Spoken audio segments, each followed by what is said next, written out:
안녕하십니까. 오늘은 한국 지방자치에 대해서 말씀드리겠습니다. 우리나라는 지방자치를 실시한 지 상당한 기간이 됐습니다.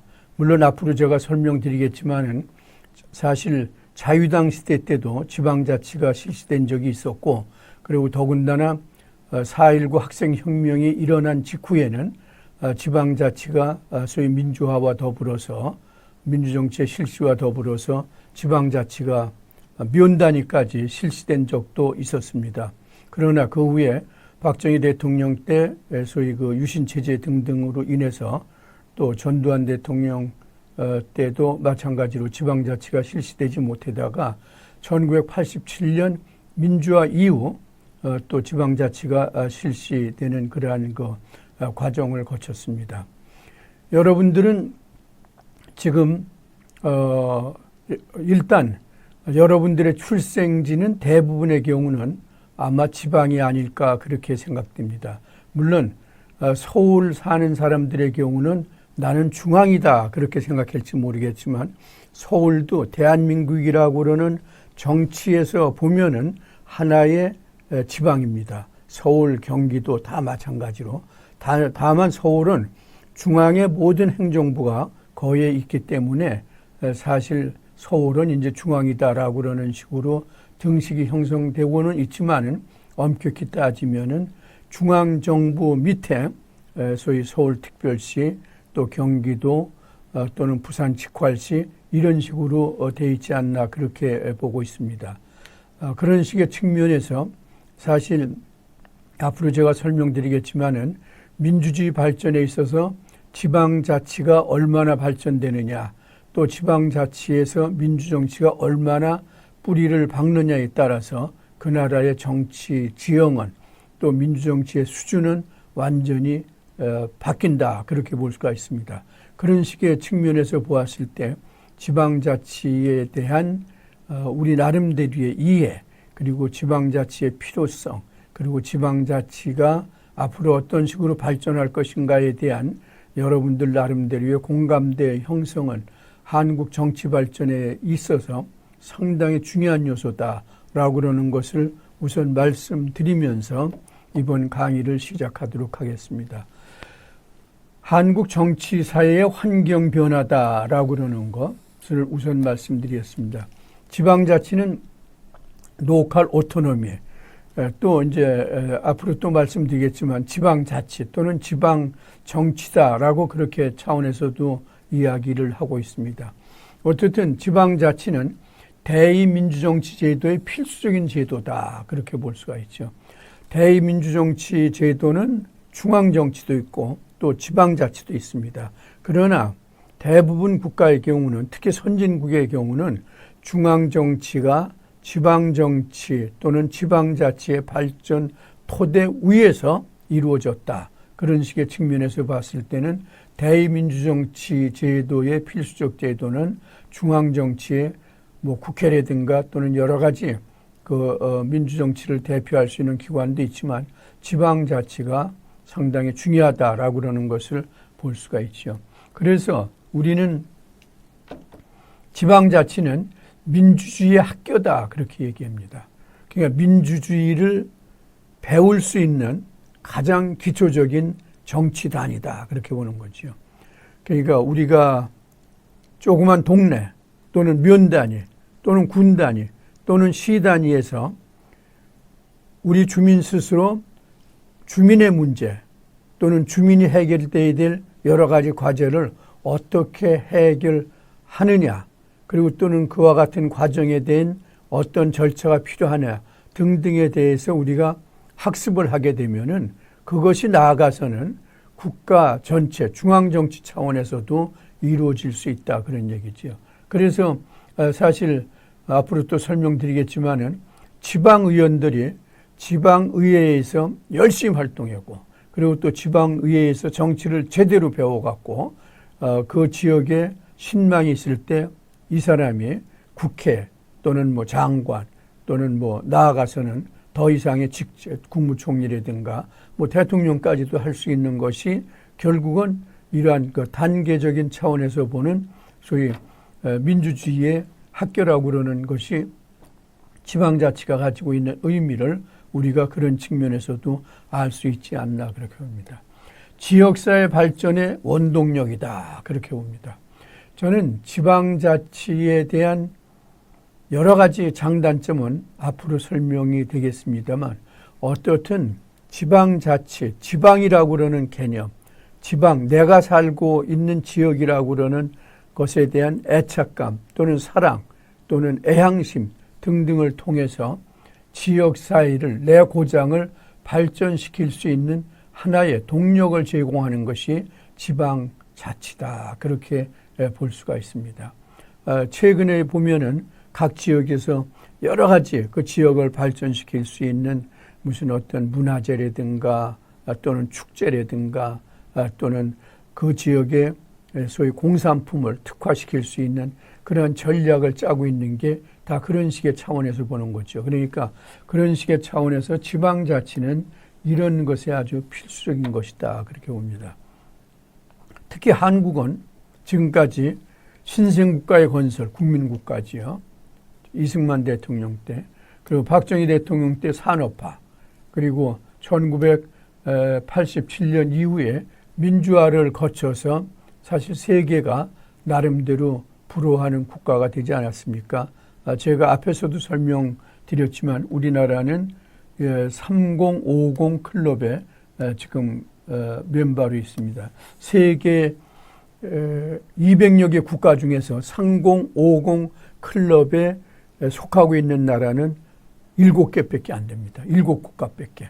인구가 5천만 이상 그리고 국민소득이 3만 불 이상 되는 나라를 얘기했는데 그것이 미국, 영국, 프랑스, 독일, 일본, 이태리 그 정도 캐나다 등등과 해서 불과 5개국, 7개국밖에 되지 않는데 우리가 거기에 들어갔다라고 그러는 것은 참으로 자랑스러운 하나의 소위 지표다 그렇게 볼 수가 있죠. 그런데도 불구하고 이와 같이 민주화가 됐음에도 불구하고 아직도 한국의 정치 선진화는 제대로 이루어지지 않은 것을 우리는 볼 수가 있습니다. 제가 우리나라 의회 정치에 대해서 말씀드릴 때 얘기하지 않았습니까? 우리나라는 국회는 있지만 의회는 있지만 의회 정치는 제대로 되고 있지 않다. 또 우리나라 정당은 있지만 정당 정치는 제대로 되고 있지 못하다. 이런 것이 어떻게 보면 지방자치에서 제대로 정치 훈련을 받고서는 중앙정치까지 발전시킨다고 그러면 큰 문제가 없지만 그렇지 않기 때문이다. 그렇게 봅니다. 그러나 저는 21세기는 지방화 시대다. 그렇게 보고 있습니다. 그럼에도 불구하고 우리나라는 그레고리 핸더슨이라고 그러는 소위 미국의 유명한 정치학자입니다. 그 사람이 한국 주한 미국 대사관에 오랫동안 근무하면서 1950년대, 60년대 한국 정치에 많은 영향력을 행사했던 사람인데 그 사람이 쓴 책 Politics, The Korea, The Politics of Boltek스라고 그러는 그러한 이것은 소용돌이의 정치라고 번역할 수가 있는데 여기서 우리나라는 아직도 중앙집권적 정치 구조에서 벗어나지 못해서 지방정치 또는 지방자치가 발달되지 못하고 있다라고 비판했습니다. 소용돌이의 정치라고 그러는 것은 뭐냐? 일종의 이러한 원이 있다라고 보겠습니다. 여기에 물이 가득 찼다고 그러면 소용돌이의 정치는 여기에 조그만 그 돌 하나가 떨어져 갖고서는 소위 물이 움직일 때 오히려 이 조그만 물 파고가 결국은 이 전체 호수를 다 뒤흔든다. 그런 얘기입니다. 좀 더 쉽게 말씀드리면 우리나라의 경우는 중앙정치가 기침을 하게 되면 그저 단순한 기침이지요.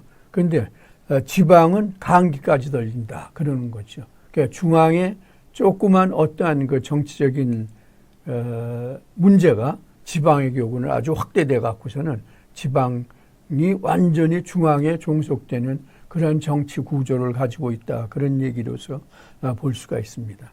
그래서 우리나라의 지방자치가 상당히 발전되어 있는데 지금 지구촌은 상당히 여러 가지 측면에서 발전되고 있음에도 불구하고 한국의 지방자치는 한국의 소위 산업화 또는 민주화에 걸맞는 수준까지 발전하지 못했다라고 그러는 그러한 차원에서 지방자치에 대한 여러분들의 관심은 중요하다 그렇게 볼 수가 있습니다. 제가 아까 21세기는 지방화 시대다라고 그랬는데 우리는 흔히 20세기는 세방화 시대다 그렇게 얘기합니다. 그래서 세방화라고 그러는 것은 세계화, 글로벌라이제이션, 그 다음에 지방화, 로컬라이제이션 이것을 소위 합성해 갖고서는 세방화 시대다라고 그렇게 얘기했는데 이 세방화 시대의 소위 그 나름대로의 구호는 뭐였었냐, 또 상징적인 세방화 시대를 나타나는 소위 정치적인 용어는 뭐냐, 사고는 세계적으로, thinking globally, 행동은 지방적으로 라고 그렇게 했던 것을 우리가 볼 수가 있습니다. 아마 여러분들은 지역에 있는 대학교 중에서 우리 대학은 소위 글로컬라이제이션 시대를 소위 주도하는 대학이다 라고 그렇게 표를 붙인 대학 같은 경우를 아마 여러분들은 보셨을 겁니다. 그것은 뭐냐? 21세기에 얘기하던 세계화 플러스 지방화죠. 그러니까 이것은 우리 학생들이 생각은 세계적으로 해야 돼. 글로벌하게 해야 돼. 폭넓게 해야 돼. 그러나 여러분들은 여러분들이 속하고 있는 대학, 지역 대학에서 충실하게 소위 여러분들 자신을 가꾸라. 뭐 아마 그런 식의 의미로서 볼 수가 있지 않나 그렇게 생각됩니다. 그런데 저는 이와 같은 21세기, 20세기의 세방화 시대가 21세기는 지세화 시대로 변했다라고 저는 감히 말씀드릴 수가 있습니다. 지세화는 여기 있는 것과 마찬가지로 지방화 플러스 세계화입니다. 로컬라이제이션 플러스 글로벌라이제이션. 어떻게 보면 21세기와 좀 거꾸로 우리가 반대로 생각해 보면 될 수 있지 않습니까? 특히 이와 같은 지세화 시대에 소위 그 21세기의 움직임은 어디서 특별히 이런 것이 세계 각국 지도자들에 의해서 이해하게 됐냐 하면은 2002년 8월 사우스 아프리카 공화국의 요하네스버그에서 당시에 지속 가능 발전 세계 정상회의 WSSD 월드 서미트 on 서스테이너블 디벨롭먼트라고 그러는 그런 세계 각국의 정상회의가 2002년 8월 사우스 아프리카 남아프리카 공화국 요하네스버그에서 개최가 되었습니다. 여기서 세계 각국의 정상들이 지방화 선언을 했고 지방화 선언을 하면서 소위 21세기 지구 발전의 동력으로서 지방을 강조한 지방정부 선언을 채택했는데 여기에 소위 그 상징적인 구호가 뭐 있냐. 지방의 행동이 세계를 움직인다 그랬습니다. 로컬 액션, 로컬 액션 moves the world 이렇게 얘기했습니다. 지방의 행동이 세계를 움직인다. 그래서 20세기는 세계화를 통해서 지방을 발전시킨다고 그러는 건데 반대로 21세기는 지방을 통해서 세계화를 지향한다라고 그러는 얘기죠. 다시 말씀드리면 여러분들이 예를 들어서 수원에 살고 있다. 또는 대구에 살고 있다. 또는 광주에 살고 있다. 또는 부산에 살고 있다. 라고 그러면은 소위 그 수원의 발전이 나아가서는 경기도의 발전이고 경기도의 발전이 나아가서는 대한민국의 발전이다. 그런 얘기입니다. 그래서 이걸 우리는 지세화 시대다. 그렇게 얘기하는 겁니다. 그래서 이것은 그 당시 지속가능 발전 세계 정상회의 참석했던 세계 각국의 지도자들이 21세기는 지방을 통해서 세계화를 달성할 수 있다고는 아주 뚜렷한 그러한 목표를 이야기한 것을 우리가 잘 알아야 될 것입니다. 저는 사실 그 당시에 2002년에 한국 NGO 대표의 한 사람으로서 이 회의에 참석을 했었는데, 사실 그 당시 회의에 보면은 한쪽에는 소위 GO, 정부의 대표들, 또 다른 한쪽에는 NGO, 비정부의 대표들이 모여서 같이 이러한 지방 문제, 환경 문제, 또는 소비자 문제, 교육 문제 등 세계 각국의 문제를 아마 논의했던 그러한 기억이 지금도 새롭습니다.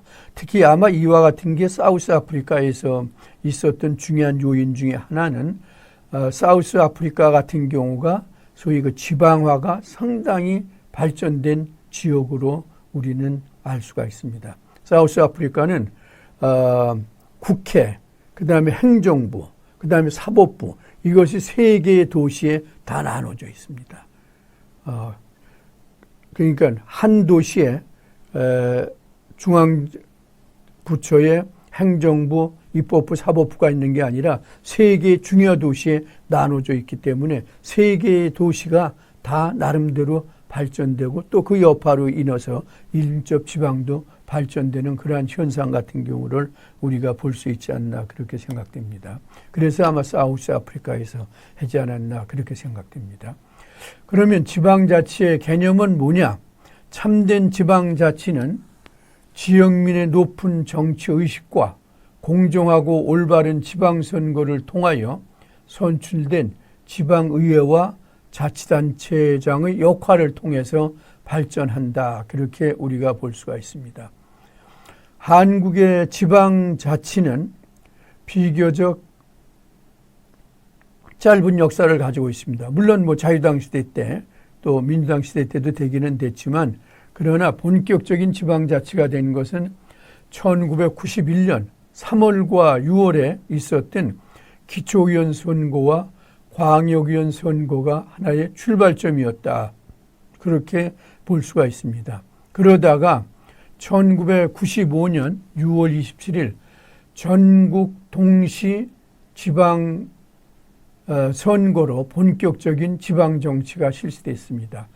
이 당시에 지방의회 의원과 단체장을 주민이 직접 선출함으로써 우리나라의 경우 그라스루츠 데모크라시, 풀뿌리 민주주의인 지방자치가 구현되는 계기를 마련했다. 그렇게 볼 수가 있습니다.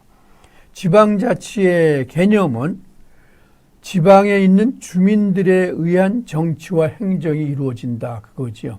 주민이 다시 말하면 주인이다. 그런 얘기입니다. 물론 이제 주민은 국가로 볼 때는 이제 국민이다. 그렇게 이제 또 우리가 볼 수가 있겠죠. 주민들이 하나의 지역 단체를 구성하여 그 단체 활동을 함으로써 정치와 행정을 한다라고 그러는 것입니다. 지방에서의 정치와 행정의 처리, 주민의 의사와 책임에 의하여 정치와 행정을 처리한다. 그러니까 주민들의 자발적인 의견과 주민들의 자발적인 결정에 의해서 소위 그리고 또 주민이 여기에 대한 책임도 지면서 정치와 행정이 이루어진다. 그거지요. 지방자치는 법률로 정한 하나의 국가의 제도다. 우리나라의 경우도 헌법에 보면은 지방자치를 실시한다라고 아주 분명히 못 박혀 있습니다. 그런 데서 보는 것과 마찬가지로 지방자치는 법률로 정한 하나의 국가의 제도다. 그런 식으로 우리가 볼 수가 있습니다. 그런데 저는 지방자치보다는 오히려 로컬 팔리틱스, 지방정치라고 그러는 개념이 좀 더 부각되어야 되고 또 그것이 좀 더 우리 국민들한테 피부적으로 와 닿아야 되지 않나 그렇게 생각하고 있습니다. 왜 그렇게 생각했느냐 하면은 지방정치는 지방자치보다는 더욱더 적극적인 개념이다. 그렇게 우리가 볼 수가 있습니다. 일단 지방이 자치라고 그러는 개념은 로컬 오토노미에서 보는 것과 마찬가지로 중앙정부가 지역에 일정한 권한을 줬으니까 너네들 스스로 해보라라고 그러는, 자치적으로 해보라고 그러는 그러한 하나의 소극적인 개념이다라고 그러면, 저는 지방 정치라고 그러는 것은 중앙정치의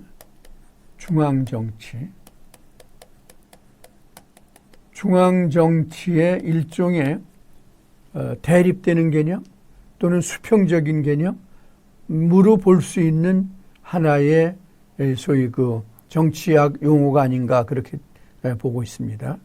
그래서 특히 지방 정치는 자치를 핵심으로 하는데, 특히 소위 그 일상생활 정치, 데일리 라이프 폴리틱스와 같은 그러한 것을 강조하기 때문에 주민의 직접적인 생활에 좀 더 현실성 있고 가까이 와 있는 것을 저는 지방 정치의 개념이다. 그리고 이것은 중앙으로부터의 종속적이 아니고 중앙으로부터 자율적이고 독립적이고 또는 소위 그 자생적인 차원에서 이루어지는 개념으로서의 지방 정치의 개념을 얘기를 합니다. 알렉스 토크빌이라고 그러는 유명한 정치학자는 지방 정치는 중앙 정치에 비해 단순하고 이해하기 쉬우며 지역사회의 정치적 의제를 다루기 때문에 중앙 정치보다 집적 민주주의에 더 가까워서 민주주의 이상을 잘 구현할 수 있는, 어떻게 보면 정치의 경우 민주정치의 하나의 모델이다, 그렇게 보는 겁니다. 오히려 중앙정치보다 더 주민과 가깝고 더 주민을 위해서 또 주민에 의한 정치가 이루어지는 게 소위 그 지방정치다, 그렇게 보는 겁니다. 그래서 중앙정치가 국가 차원의 희소 가치의 권위적인 배분이다. 다시 말하면 중앙이 가지고 있는 막강한 권력, 대통령, 국무총리, 장관 뭐 이런 지도자들이 가지고 있는 막강한 권력을 통해서 중앙정치가 국가가 가지고 있는 자원이 유한한 거 아닙니까? 정치는 어쩌면 데이비드 이스톤이 얘기한 거 마찬가지로 소위 한정된 자원을 권위적으로 분배하는 게 정치라고 얘기했는데, 그거에서 보는 거 마찬가지로 중앙정치는 국가 차원에서 희소가치의 권위적인 그러한 그 배분 과정이다라고 보면은, 지방정치는 지역 단위의 한정된 범위 안에서의 자원 배분에 대한 소위 정책적 선택이다, 그렇게 볼 수가 있습니다. 에브라함 링컨이 얘기한 것 마찬가지로 민주주의가 by the people, of the people, for the people이다 라고 얘기를 하지 않습니까? 소위 국민을 위한, 국민에 의한 정치라고 했을 때, 오히려 지방자치, 지방정치는 지역 주민을 위한, 지역 주민의 의한 제도다라고 이렇게 우리가 명명할 수 있습니다. 그렇기 때문에 지방자치는 풀뿌리 민주주의를 위한 가장 아주 기초적이고 또 중요한 하나의 단위다라고 볼 수가 있습니다.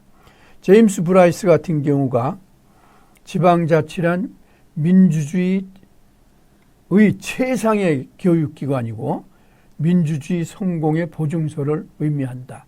그러니까 지방자치가 잘 되면 민주주의가 성공할 수 있다고 그러는 하나의 보증서적인 역할이 된다 이거죠.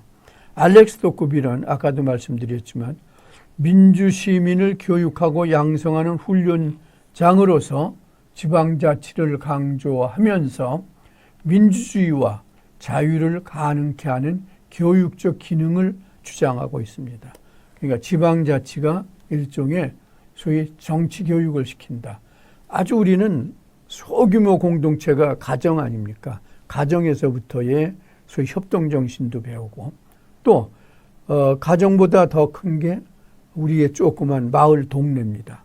그리고 또 그 다음은 면이고 군이고 시고 이런 식으로 해서 하나하나씩 단계를 거쳐서 소위 민주시민으로서의 역할, 민주시민으로서의 자세, 민주시민으로서의 의식 이런 것에 대해서 우리는 배우고 그것이 나아가서는 중앙정치를 구성한다. 그렇게 볼 수가 있습니다. 지방선거의 종류와 선출직의 역할은 어떤 게 있느냐라고 그러는 것을 볼 수가 있습니다. 결국 지방자치 또는 지방정치든 어쨌든 정치는 선거에 의해서 이루어지고 또 선거에 의해서 우리의 소위 권한을 위임받은 대표가 그 권한을 행사하는 거 아닙니까? 그렇기 때문에 이 선거가 중요한 건데 그럼 지방선거에는 어떤 게 있느냐라고 그러는 거하고 또 이들이 가지고 있는 역할은 무엇인가라고 그러는 것을 보도록 하겠습니다. 우선 지방자치단체장이 있습니다. 이것은 서울특별시장 등 광역자치단체장, 또 도지사, 그러니까 이제 시장의 경우는 광역시장의 경우는 서울특별시, 부산직quản 시, 인천, 대구광역시, 광주광역시, 인천광역시, 그 다음에 울산광역시 같은 경우를 얘기했죠.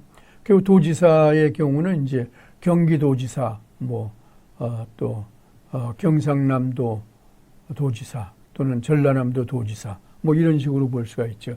구청의 경우는 서울의 경우 광역시 안에 있는 구는 하나의 자치구로서 소위 그 선거를 하고 있습니다. 구청장을. 예를 들어서 서울시의 중구, 종로구 또는 관악구 이런 게 하나 이해가 됐죠.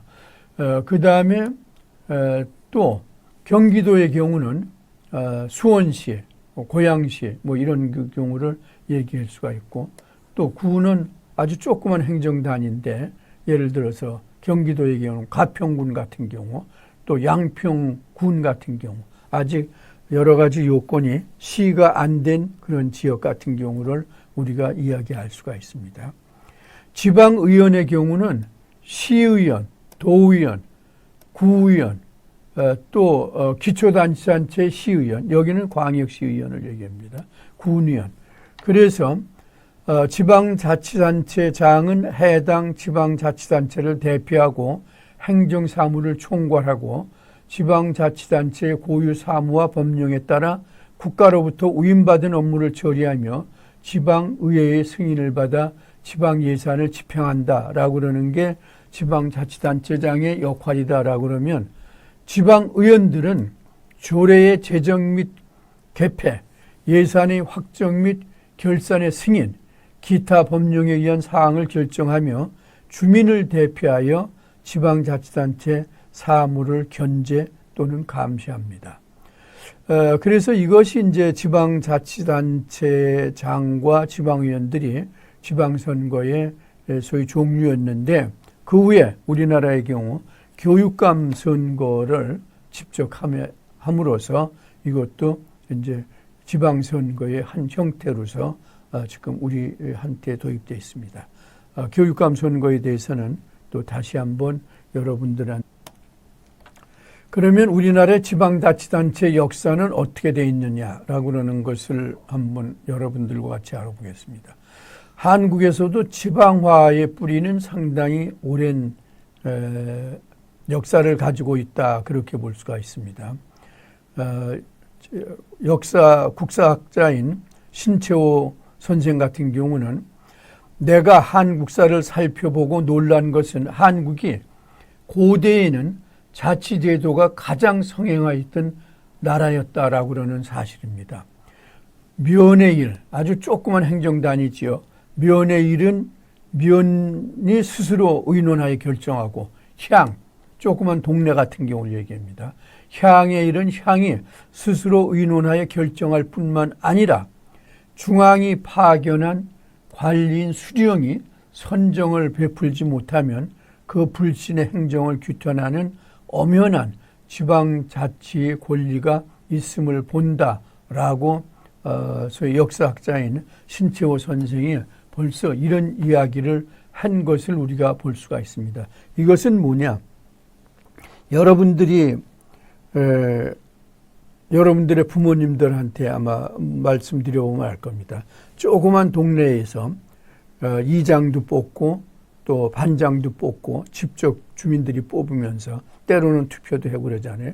그러면서 그 지역에서 일어나는 여러 가지 문제를 스스로 해결하는데 이것이 향 단위 또는 군 단위 또는 면 단위까지 이루어지고 있는 그러한 그 자치의 행태를 우리의 경우 벌써 오래전에 과거에부터 가졌다 그러는 거죠. 그러나 한국에서 지방화를 통한 민주정치가 제대로 뿌리를 내지 못하고 있는 것은 민주정치의 기본 바탕이 되고 있는 지방자치가 제대로 활성화되지 못하고 있었기 때문이다.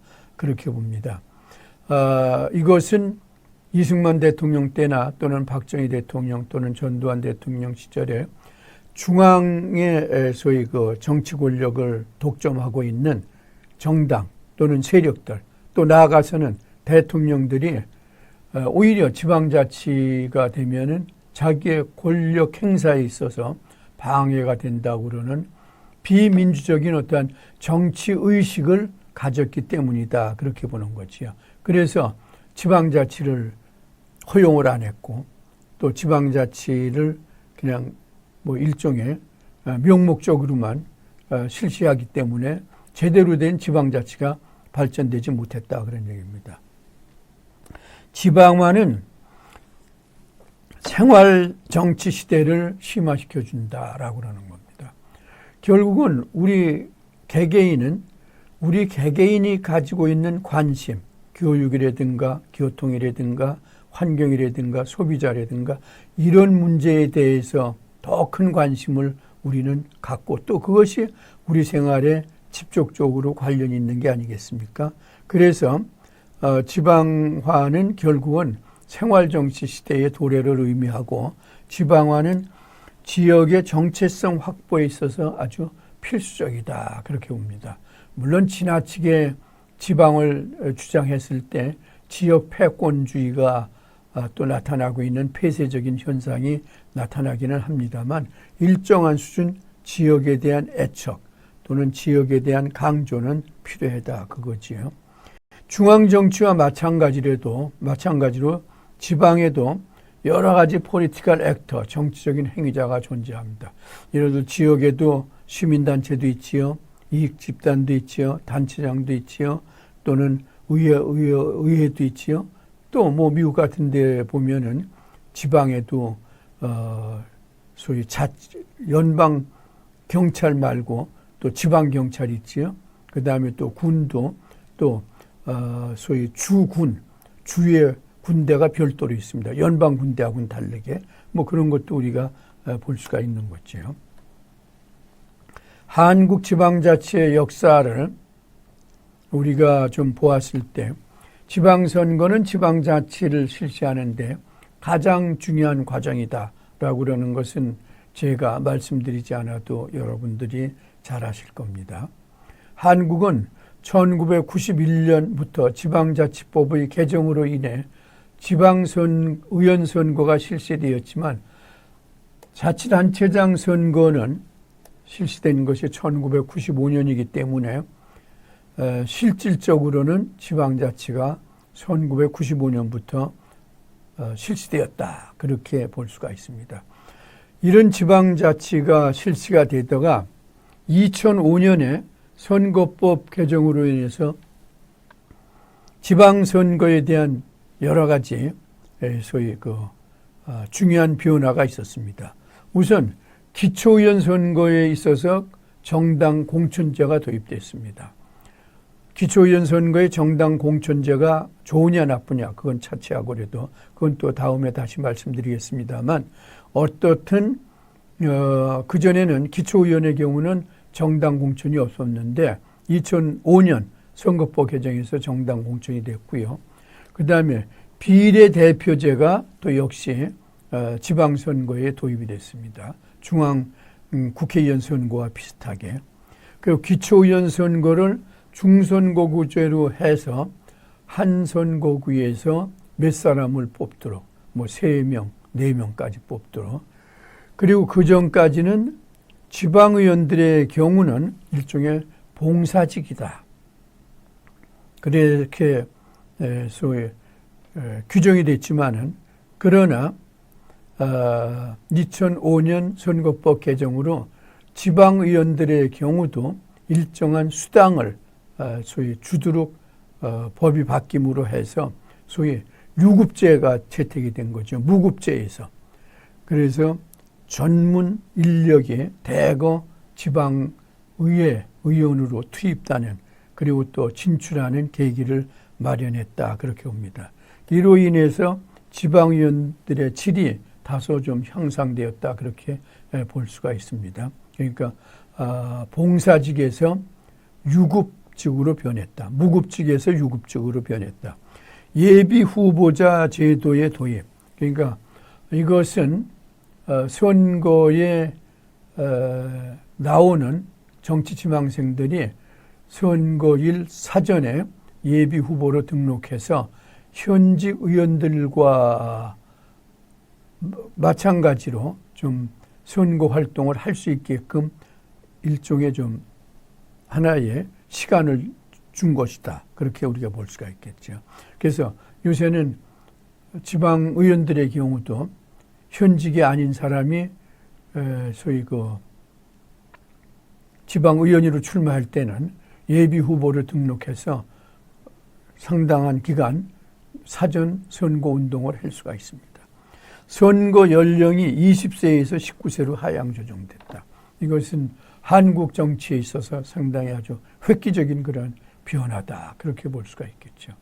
그리고 또 하나의 중요한 변화는 2006년부터 교육감이 직선제로 지방에서 실시가 됐습니다. 2006년부터.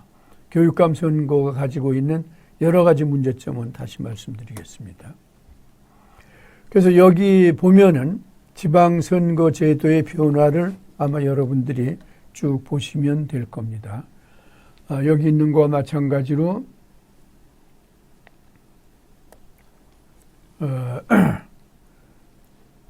1991년에는 시도의원, 구시군 의원이 소선거제로 실시가 됐는데 1995년에는 지방자치 광역단체장 그리고 기초단체장도 직선으로 실시가 됐습니다. 물론 의원들의 경우는 소선거구제가 그대로 실시가 됐습니다. 그래서 이것이 쭉 실시가 되다가 아까도 제가 말씀드린 거 마찬가지로 2002년에 제3회 때부터 광역위원회 경우는 소선거구제지만은 정당 명부식 비례대표제가 실시된 것을 우리가 볼 수가 있습니다. 이게 신설됐고, 그 다음에 다른 것은 큰 변화가 없습니다. 그러나 2006년, 다시 말씀드리면 2005년에 선거법이 개정되면서 선거제도의 경우는 물론 직선제를 통해서 광역단체장하고 기초단체장이 선출됐지만 광역위원과 기초위원의 경우는 광역위원은 소선거구제를 그대로 유지하고, 그러나 기초위원의 경우는 중선거구제가 유지가 되고, 또 여기 있는 것 마찬가지로 정당 공천제가 실시가 됐습니다. 그리고 지방의원의 경우 유급제가 실시된 것을 아마 여러분들이 이 표에서 볼 수 있을 겁니다.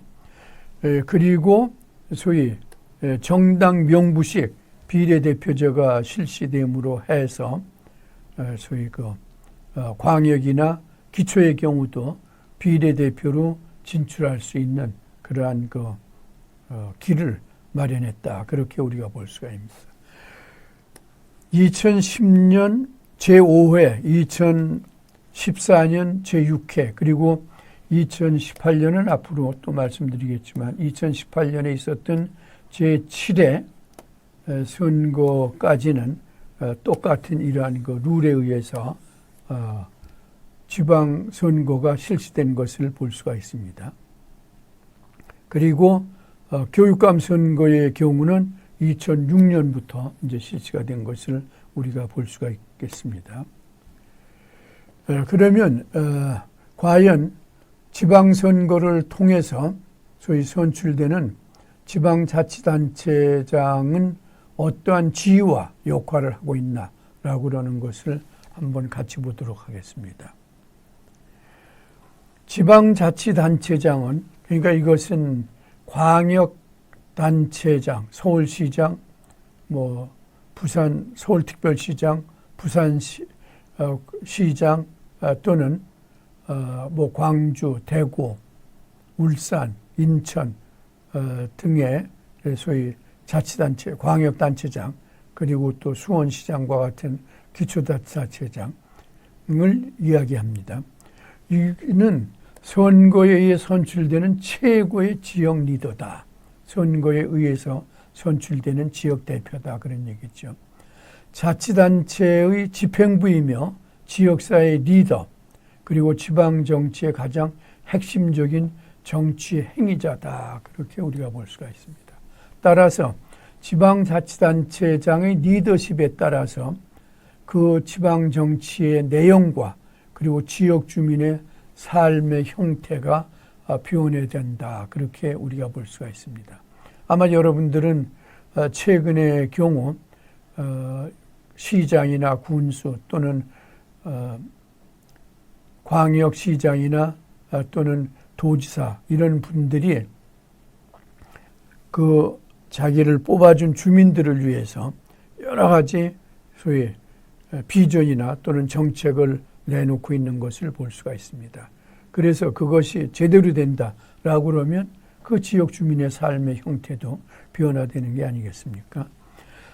자치단체장은 대내적으로 지방의회와 지방기관을 포함한 자치단체 전체를 대표하여 조례를 공포하고 외부 기관, 기구와 계약하며 의식을 행하는 것이 가장 큰 소위 그 임무입니다. 자치단체장은 대통령이 국가의 원수인과 동시에 행정수반이듯이 자치단체장 역시 대외적으로 자치단체를 대표하며 자치단체 내의 집행기관의 장으로서의 지위를 갖는다. 그렇게 보는 거죠. 그러니까 그 지역에서는 상징적이든 실질적이든 최고의 소위 그 지도자다. 그런 얘기입니다.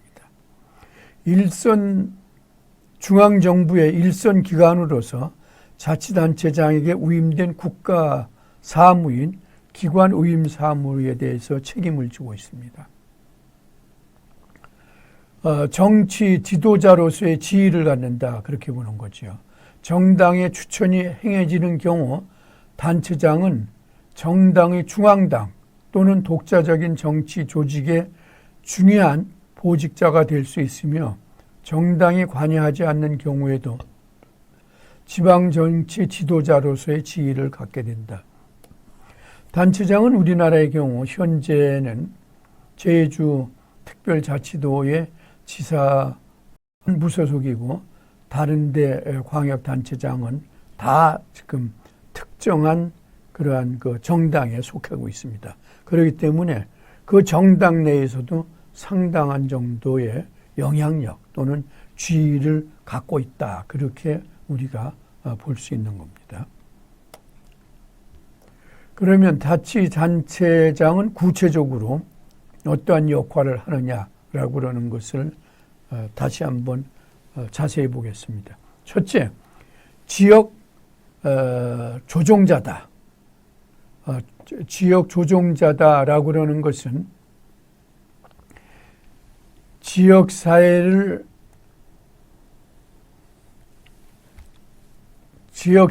대동하는 주민의 지역사회를 대표하는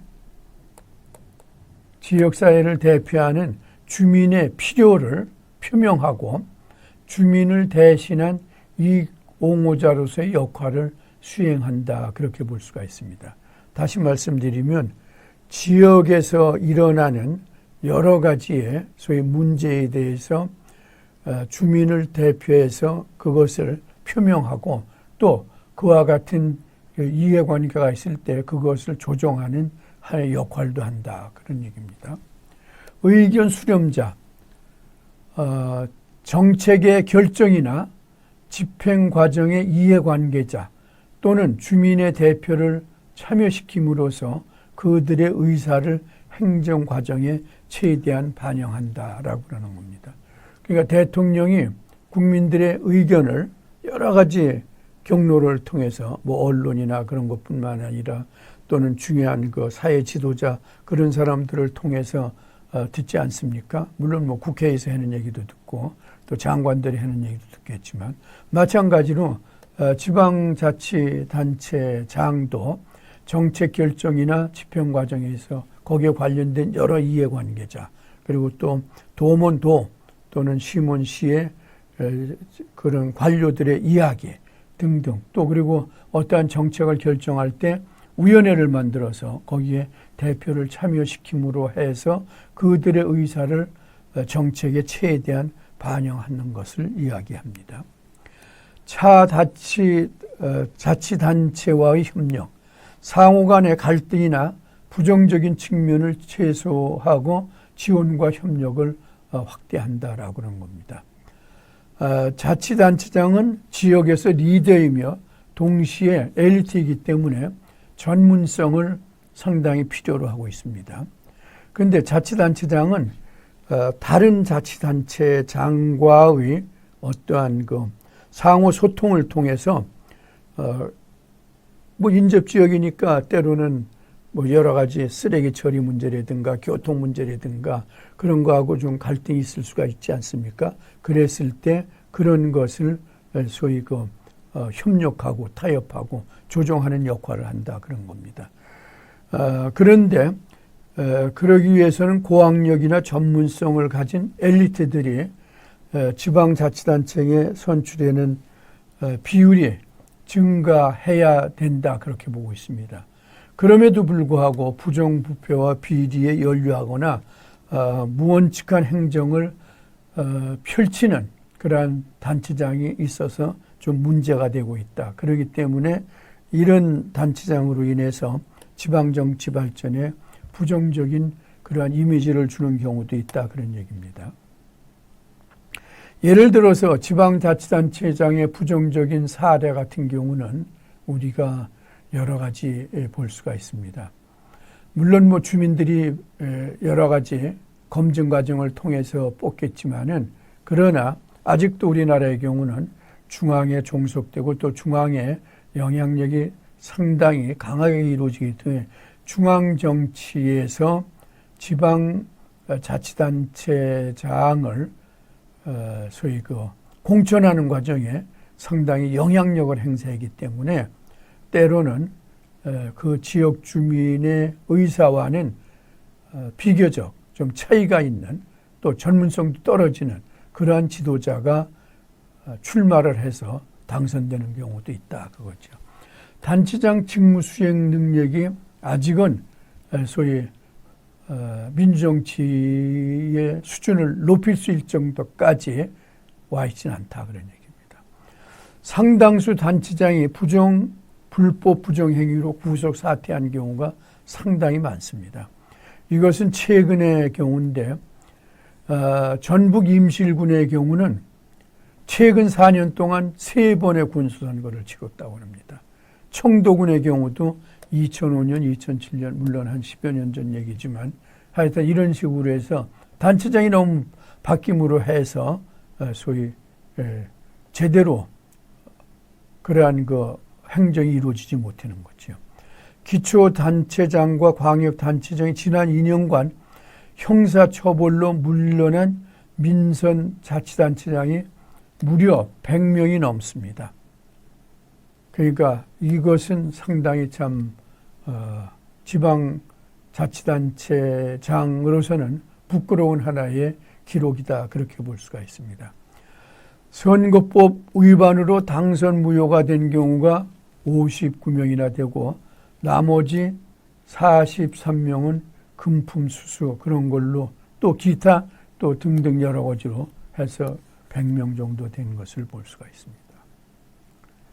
형사처벌 단체장을 시기별로 보면 민선 1기에는 3명, 2기, 3기, 4기, 5기, 6기 뭐 이런 식으로 해서 또 단체장이 많은 경우에는 국회의원 선거에 출마하기 위해서 중간에 단체장을 소위 그만두는 경우도 있습니다. 사실 이런 것은 아주 상당히 문제가 된다 그렇게 보는 거죠. 왜냐하면 우리는 단체장이 4년 동안 임기를 성실히 수행해서 우리 지역을 발전시켜달라고 얘기를 했는데 자기 어떤 정치적인 목적을 위해서 한 2년밖에 안 하고서는 그냥 국회의원 선거에 출마한다든가 그런 경우는 사실 그 지역 주민에 대한 배신이다. 저는 그렇게 볼 수가 있습니다. 오히려 그것은 단체장 임기를 성실히 수행하고 그 다음에 소위 그 국회의원 선거에 출마하는 게 오히려 정상적이 아니겠느냐 그렇게 봅니다. 어떻든 2018년 현재 지방자치단체장이 선거사범 뇌물수수 혐의로 기소된 사례가 364명이나 됩니다. 2018년 현재 기록에 의하면은 지방자치단체장이 선거사범 또는 뇌물수수 혐의로 기소된 사례가 무려 364명이나 되는 그러한 사실 같은 경우는 아마 이 기초자치단체뿐만 아니라 광역의 경우도 마찬가지지만 지방자치단체장을 우리가 얼마나 좋은 사람 또 그리고 훌륭한 지도자를 뽑아야 될까라고 그러는 것을 다시 한번 일깨워주는 것이다. 그렇게 볼 수가 있습니다.